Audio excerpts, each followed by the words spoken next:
Please be seated. Does anyone remember that scene in Monty Python and the Holy Grail? When King Arthur, who's just, glopped up into town with his clipping and clopping of his coconut shells, and he stops and asks a local peasant woman, "How do you do, good lady? I'm Arthur, King of the Britons. Whose castle is that?" Well, once Arthur has straightened her out on who the Britons are, and that she is in fact one of them, she goes on to say, "I didn't know we had a king. I thought that we were an autonomous collective." Well, my guess is that many of you might be wondering much the same thing today as we celebrate Christ the King Sunday. It's the climax of our church year, and the readings and the hymns are full of all of this language about glory and crowns and royal dominion. Now, I know that for some of you, monarch language might feel familiar and perhaps comfortable. But if you grew up in the United States like me, it sounds foreign and, well, a bit anachronistic. We don't have a king anymore. In fact, it's been a very, very long time. The closest thing that we have to kings in the United States are those fantasy ones from pop culture franchises like, Game of Thrones. And of course, some recently relocated royals settling in with the movie star crowd down in Santa Barbara. But doesn't all of this stuff, crowns and glory and stars and hero, seem kind of removed from Jesus as we've come to know him? A humble teacher, a healer. Those are the ways that he's portrayed in the gospel. So why is it that we, a post-monarchical people, celebrate Christ the King Sunday? I mean, where did this King Jesus come from anyway? And what does it mean for us to have Jesus as our king? Now, it's old in its roots as a local practice within Christendom as a whole, but the feast day itself did not come into wide official celebration until the early 20th century. It was a time when society was growing increasingly secular, and Christ, they felt, was being marginalized from much of the world in the way that people lived their daily lives. That's why they added it in. But now we today, well, we're kind of, we're past, that's old news for us. So for us, how can knowing Christ as King of heaven and earth help? Well, let's look into the readings and find out. It seems that Matthew's gospel is the only gospel where we meet Christ the King. Jesus tells how the Son of Man will come in glory to bring judgment and usher in a long anticipated kingdom of heaven. Now, from this reading, it seems that this king will come to discern who will be part of the kingdom and who will not. He gathers all of humanity, and then he divides them into sheep on one hand and goats on the other.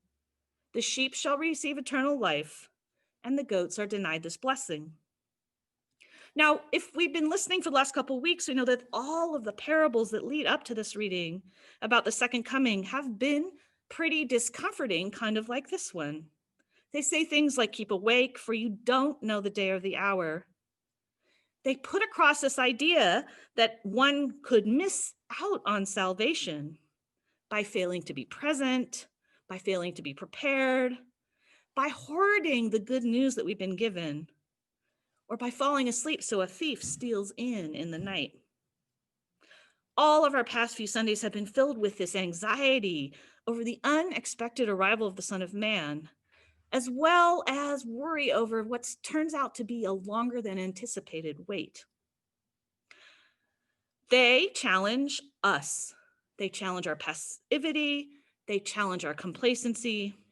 Yet, as we heard about all of those wise and foolish bridesmaids and servants and masters in the past few weeks, was it clear exactly what we should be doing as we're doing all of this anxious waiting? It was a lot of parabolic imagery. I'm not so sure that we got the clear marching orders. You know what's great about today? There is just no such ambiguity. We're finally being told, here's what separates those who will be invited in and those who will be shut out. I was hungry and you gave me food. I was thirsty and you gave me something to drink. I was a stranger and you welcomed me. I was naked and you gave me clothing. I was sick and you took care of me. I was in prison and you visited me. That's it. Those sheep, well, they weren't the super pious ones. They weren't super virtuous, nor were they those high achievers that were finding the solutions that would end all these huge, terrible things in our world once and for all. They simply noticed basic human need when it stared them in the face, and then they acted. In the words of William Wordsworth, it's those little, nameless, unremembered acts of kindness and love that really make the difference. Stuff like food, water, clothing, welcome, care, relationship. That's all that we are being asked to do. On the face of things, it seems like it's pretty simple, but it isn't, is it? Because we don't always get it right. There's all this need in the world, and it seems so constant and overwhelming. And the grand solutions are so elusive that sometimes we just get paralyzed, especially right now with a devastating epidemic making everything so much worse. But what Jesus is suggesting is simple. In his kind of kingdom, we meet need as it meets us, face to face, and then we give direct help. People actually can be really good at this, at meeting human needs when they're right in front of them.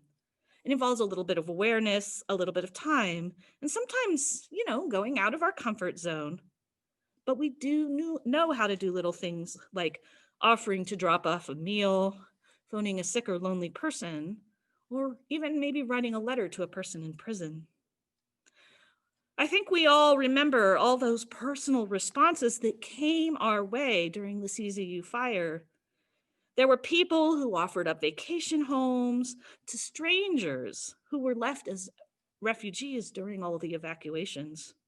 People we don't even know saw our need, and they found clear and concrete ways that they could help us.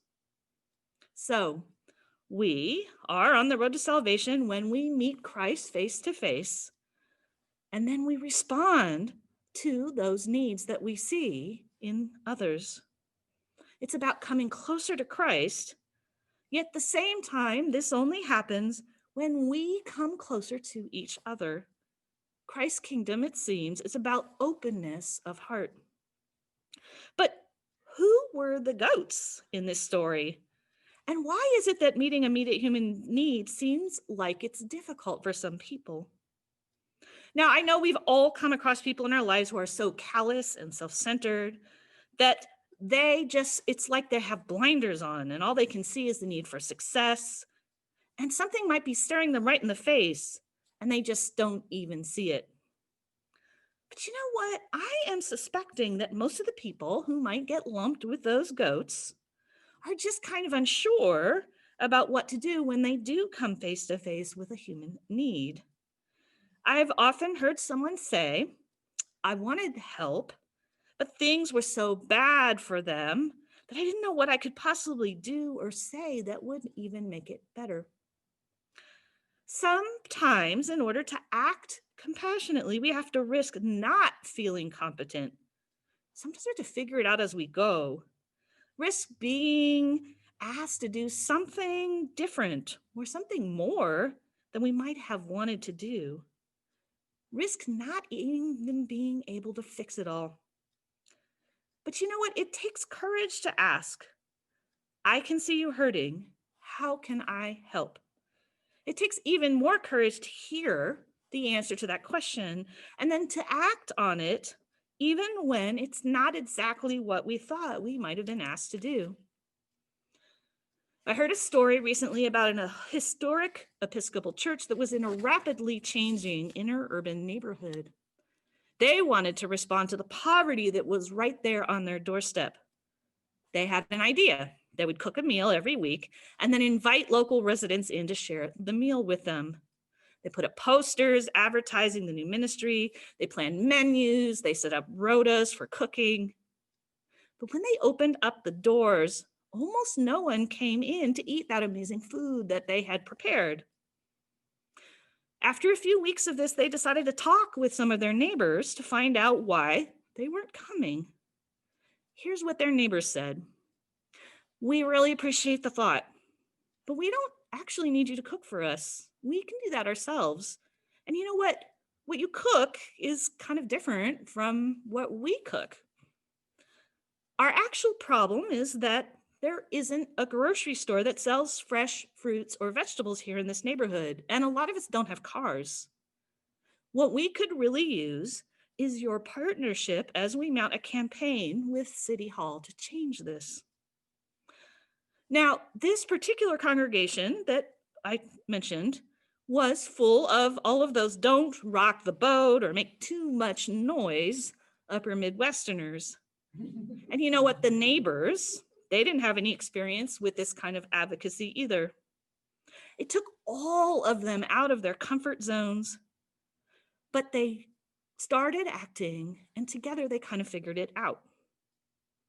Sometimes responding compassionately when we meet Christ face to face is all that we're called to do, and we just have to kind of figure out as we go. There's nothing in this gospel today about being an expert or being able to fix everything. In fact, the reading implies that, you know what, we might not even realize the depth of what we're doing. We might not even know that we've met Christ. Both those sheep and those goats seem kind of surprised, almost blindsided by what the king tells them. Lord, when was it that we saw you hungry or thirsty or a stranger or naked or sick? Both of them ask that same question. It's like sheep and goats alike are totally unaware that they have met Jesus day in and day out. Whether or not they were meeting the needs of the most needy and vulnerable, they missed seeing the face of Christ. Does that happen to us too? Do we miss meeting Christ as we look into each other's eyes? Eyes filled with tears or want or despair? Now, I know that not one of us can say that we don't have direct experience with loss or economic distress or isolation, either our own or by someone that we know close to us right now. I know my heart aches every time someone tells me that their mother-in-law or their aunt or their brother or their close friend is struggling because of COVID or has died because of COVID. We're all asking the same questions. How could this happen? And where is God in all of this? We're asking these questions, and yet how many of us in those moments has seen Jesus staring us right there in the face? How many of us has looked into that devastation from the impact of COVID and thought, this is Jesus asking me to do something here? So you see, Jesus is a king, not over people ruling from the high seat down, but a king who walks with his people as we are waiting and hoping among this wretched epidemic that we just want to pass or get a vaccine or something so that we can go back to what life was like before. How do we remind ourselves to wake up each day and ask, who is looking into my eyes with the face of Christ today? And what am I asked to do to meet their need? It seems to me that this is, in fact, the true meaning of letting Christ reign in our hearts and lives and world. It means really seeing and responding to the face of Christ each day, calling us out of ourselves and into relationship both with Christ and with each other. Our reading from Ezekiel reminds us that we have help in this. God just doesn't sit there and let us sink or swim in this salvation game. Speaking of swimming, about a dozen years ago, I spent a week learning how to surf with a group of friends. Now, I know there's real surfers out there. We were just talking about one before church, and that all of them are probably going to laugh at the image of me getting up on a surfboard. It was kind of funny. But it was a crazy, fun thing for a bunch of women turning 40 to do. It was also a huge stretch. We were pretty scared. And, we had to be honest with ourselves. We did not know what we were doing. We kind of ahead of time thought that getting from paddling to standing on the wave before it comes along and slams you down would be the hardest part. What we actually discovered was that once you catch a wave, it pretty much carries you forward, so that the getting up and actually surfing part is pretty straightforward from that point on. Of course, they give us extra buoyant boards to help. So the hard part is actually catching a wave before it just passes you by. The amazing thing is that our instructors watched for the right wave for us. They told us when to paddle, and they gave us a really good push. I think Ezekiel is reminding us that God is a shepherd for us, who seeks out the lost and brings back the strayed, binding up the injured, strengthening the weak.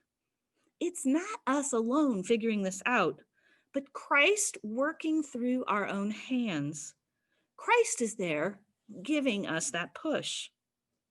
Jesus opens our eyes and hearts to the needs that are all around us, opening up the doors of the kingdom a bit by a bit each time we do that.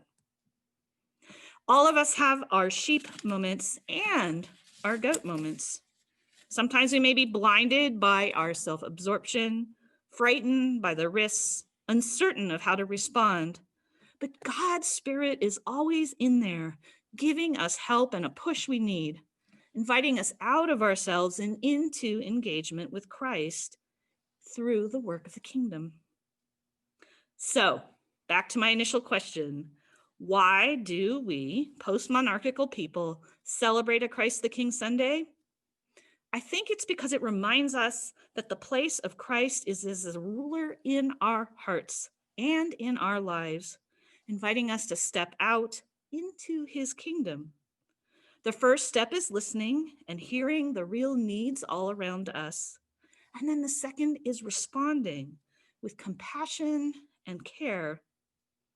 We may not yet have realized that when it comes to our spiritual lives, we are not an autonomous collective.